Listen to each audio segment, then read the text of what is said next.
Tiger asked, "How is Leyon?" Roswitha replied calmly, "He is alive." She leaned in slightly and said, "Give me some explosive information about Leyon." Tiger's tone grew firm. "I cannot betray my apprentice," Roswitha smirked. "You also like to tease people too." After watching for a moment and confirming there was no problem with the tea, Roswitha finally took a sip. She continued talking with Tiger. She said, "He is my prisoner of war. Though tormented relentlessly, he never conceded defeat. He had tried every means to escape back to the Empire before, but all ended in failure." Tiger lifted the teacup with composure and drank as well. He did not appear worried about Leyon's predicament. He remarked, "Huh? That kid's still so hard-headed, even after 2 years. But knowing that he is still alive, I feel relieved." Although both of them responded calmly to each other's words, the atmosphere at the scene was still somewhat strained. Tiger was aware that Roswitha had dispatched Sherry to investigate his whereabouts. While drinking, he gave her a glance and spoke. He said, "Although I don't know what deal you made with him that allowed you to personally send someone to search for my whereabouts, it shows that he is still useful to you." Rosa responded, "He has already paid the corresponding price." Tiger placed his cup down and looked at Rosita with stern eyes before speaking gravely. He declared, "So I expect you to ensure he does not return to the Empire within the coming year." Rosa's brows knitted slightly, and she asked, "May I ask for the reason?" Tiger had not immediately demanded Rosita hand over Leyon, which left Roswitha a little puzzled. She thought to herself, he clearly knew that his cherished apprentice was still alive, yet rather than hastening to save him, he wanted him to remain in hostile territory for another year. Tiger then began recounting the events from 2 years earlier, after the clash between the Dragon Slayer army and the Silver Dragon clan. He explained, "As you know, 2 years ago, the Dragon Slayer army suffered a devastating defeat at the Silver Dragon Castle with heavy casualties. The Emperor was furious, and the public opinion also put enormous pressure on the Dragon Slayer army. 2 years ago, the defeated Dragon Slayer army returned to the Empire with the remaining soldiers. Everyone in the Empire expressed dissatisfaction with the performance of the Dragon Slayer army. The failure of war requires someone to take the blame. So the Empire attributed all the reasons to the traitors of the Dragon Slayer army." Roswitha could already anticipate what Tiger was about to reveal next. The renowned dragon-slaying hero Leyon had vanished after the war, making him the ideal scapegoat. She could vividly picture such a scene. If Tiger simply escorted Leyon back to the Empire, the citizens, the army, and even the Emperor would all treat his sudden return with suspicion. He would inevitably bear accusations and scrutiny from every direction. Tiger affirmed Rosita's conclusion and continued. He said, "You're right. So even if he returns to the Empire now, it would mean certain death. I would rather he stay under your territory. At least that way he gets to live." Rosita slowly set her teacup on the table and exhaled softly.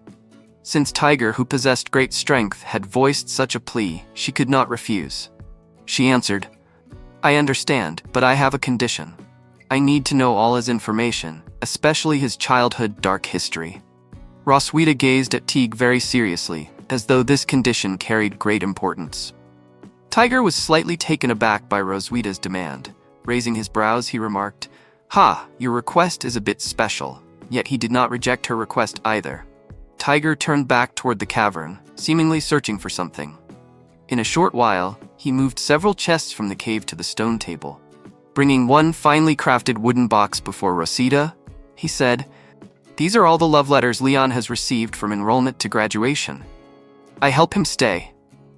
Rosa's eyes widened slightly in surprise. She had not anticipated that Tiger had secretly collected the love letters other students had sent to Leyon. She opened the box and quietly read through several envelopes in different colors. Tiger continued, "These love letters were originally intended for his future wife to read, but who know his life is in your hands now? It's up to you. The final say how to deal with these love letters."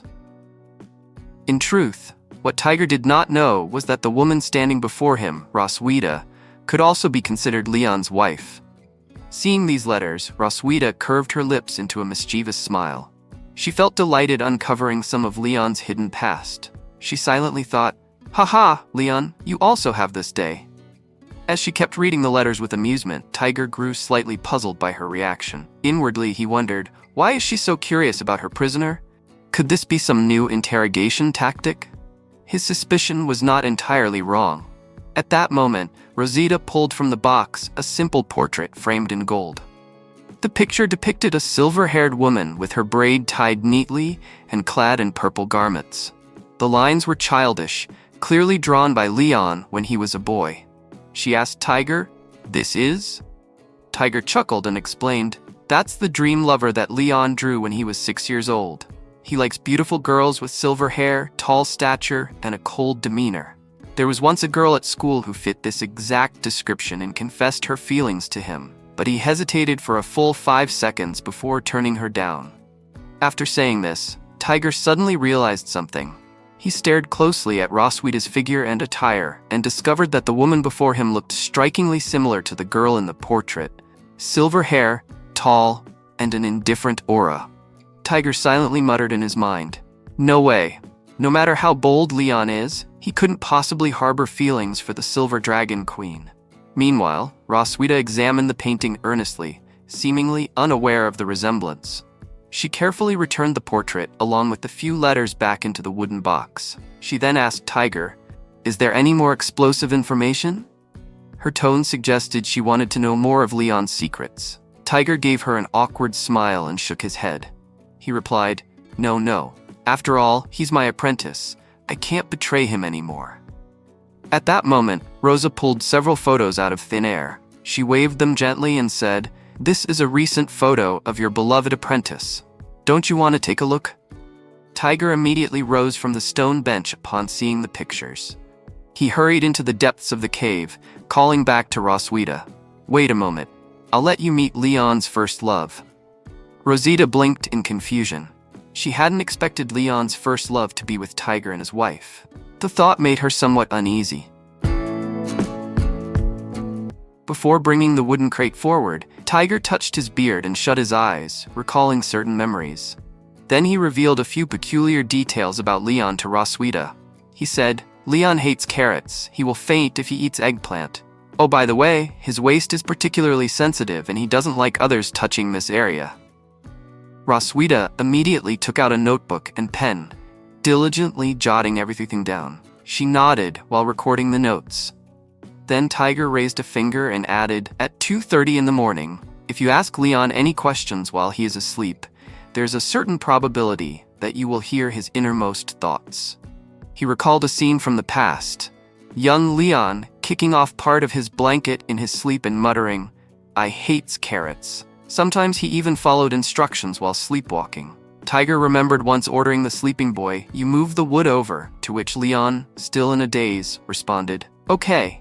Looking back, Tiger found it hilarious. He placed his hands on his waist and laughed heartily. He said, "I used this trick to make him do a lot of farm work before." Roswita stared at him speechlessly and muttered inwardly, "So you like to tease people too?"